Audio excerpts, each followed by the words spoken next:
sekali bahwa empati ditujukan untuk mendapatkan perhatian, dan ternyata hakim juga tidak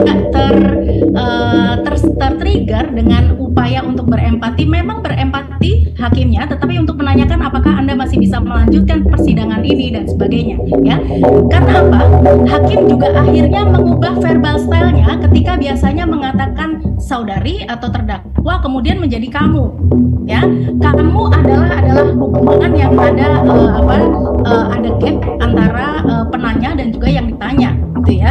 Nah, kemudian juga kalau kita melihat ada ketidakkonsistenan, ya, ketika PC mengatakan bahwa masih trauma, bahkan meminta kepada publik dan khalayak untuk ikut merasakan apa yang sedang dirasakan. Artinya kalau merasakan trauma, ya, bahkan seseorang mungkin tidak bisa lagi menyebut dengan kata Dek Yosua.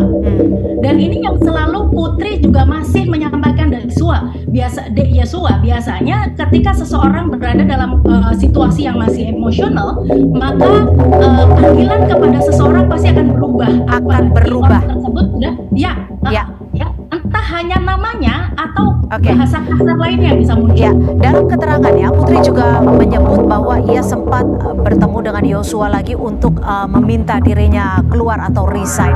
Apakah dari sisi gestur atau mikroekspresi saat memberikan keterangan ini memang betul genuine atau seperti apa? Kalau kita lihat dari awal sampai dengan akhir, kita mendapati bahwa ekspresi yang keluar dari baseline-nya, ya. Jadi kalau baseline-nya ini adalah apa yang disampaikan oleh Bu Putri ini ya seperti sedang menceritakan sesuatu, sedang menceritakan suatu cerita, tetapi menjadi keluar dari baseline ketika hal yang berkaitan dengan pelecehan seksual, ya.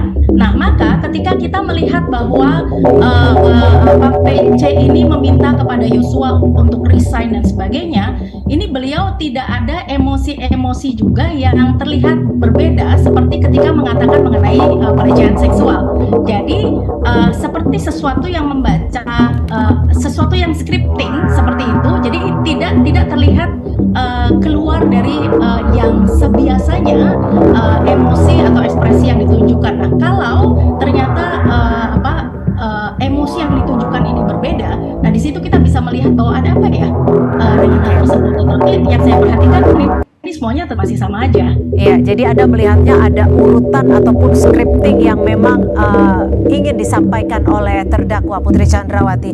Ya, Putri PC ini sadar ya bahwa suami dan keluarga adalah merupakan value tertinggi dari kehidupannya. Namun ya ada yang tidak sinkron bahwa ketika seseorang memperjuangkan value hidupnya ya, maka apapun akan dilakukan.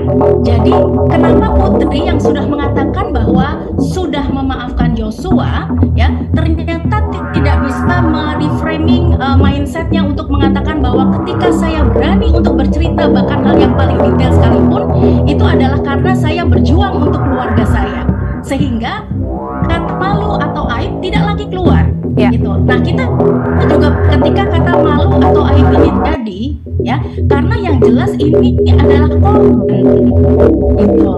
Malu terjadi ketika seseorang normal keadaannya, karena kalau frameworknya adalah korban, maka rasa malu atau aib yang selalu menjadi alasan itu juga sudah